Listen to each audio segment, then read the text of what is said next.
All right, here we go. Judge Mathis, welcome back to Vlad TV at a very important time in the legal world where Sean Diddy Combs was just sentenced to 50 months in prison. Now, I'm pretty good about predicting this kind of stuff. Like, I predicted what he's going to be convicted of, but I've been way off when it came to the sentencing. But out of everyone I talked to, you nailed it pretty much. Yeah.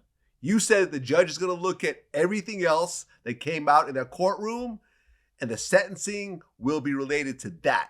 Yeah. So you were right. Were you surprised at the 50 months? Well, I was surprised it wasn't more, quite frankly. Based on the prosecutors wanted 11 years.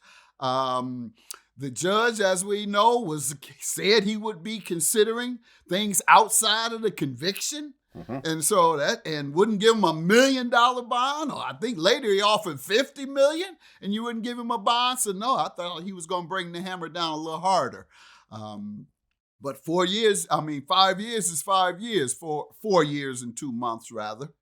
Right, because there is 14 months time served. Mm-hmm. So you're looking at about maybe 3 years? Yes. 3 years.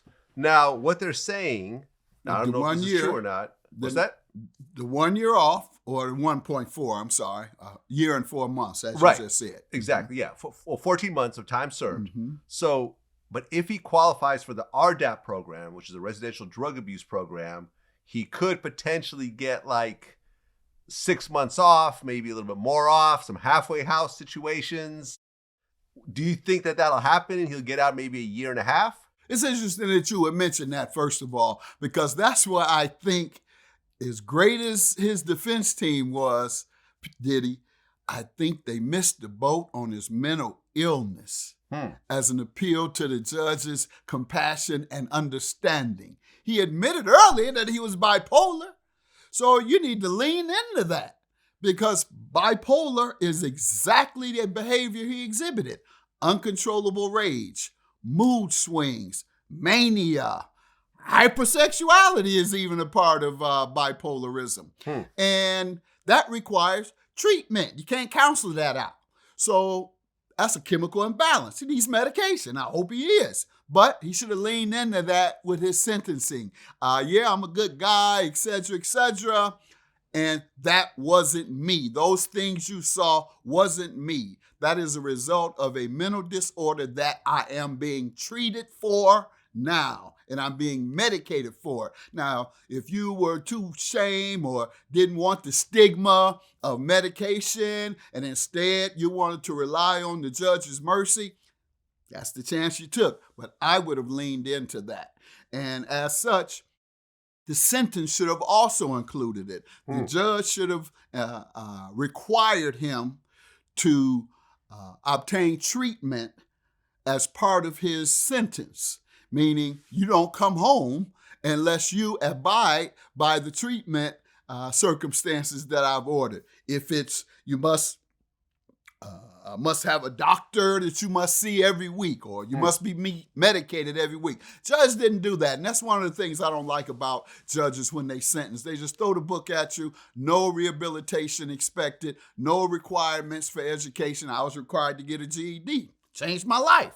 He gets no requirement. These guys come back out and do the same thing because they haven't changed. If he doesn't get treatment, he's going to come back and do the same thing because he's already said he has a mental disorder, and that's uncontrollable. You can't control a temper if you have a chemical imbalance without medicating it. And so that's the appeal he should have made. And even if he didn't make that, the judge should have ordered that. Otherwise, he's going to come back out and beat more women. Well, he was convicted on 2 counts of transportation to engage in prostitution. He has to pay a $500,000 fine, which is the maximum.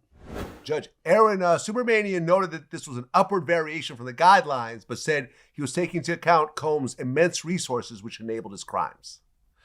Now, when Diddy was sentenced, this is what happened in the courtroom. This is a sketch that we're going to show right now.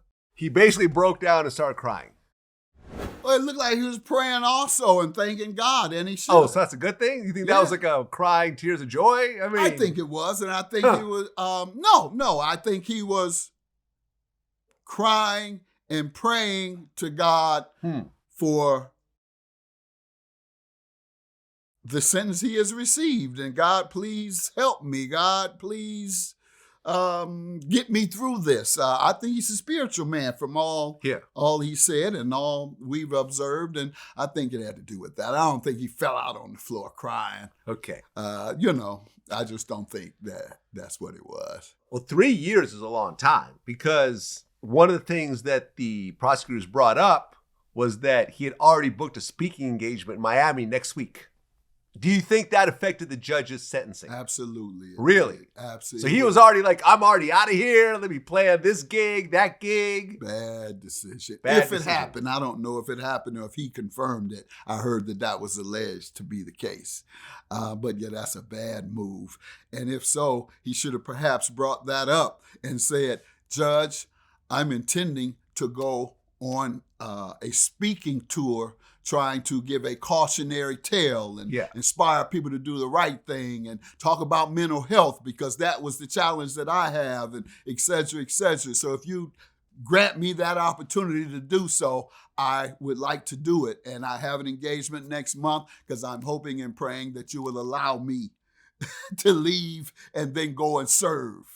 Go hook up with Judge Mathis so he can take me around and serve young folks like he does all the other kingpins. Okay. I had Boosie the other day. Yeah. We were in Chicago together, and we talked about doing that. Me and Boosie go hook up and get out here and try to help some folks. I wrote a letter for him to try and... you wrote a letter for Boosie. I didn't know that. Yes. Me and the council person there in Chicago. Everyone in my little circle is rocking with each other, helping each other out. I love that. Yep, Councilwoman Coleman, who had him there, Stephanie Coleman, and had us both there at her festival. Nice. Put us together, and she wrote a letter, and I wrote a letter.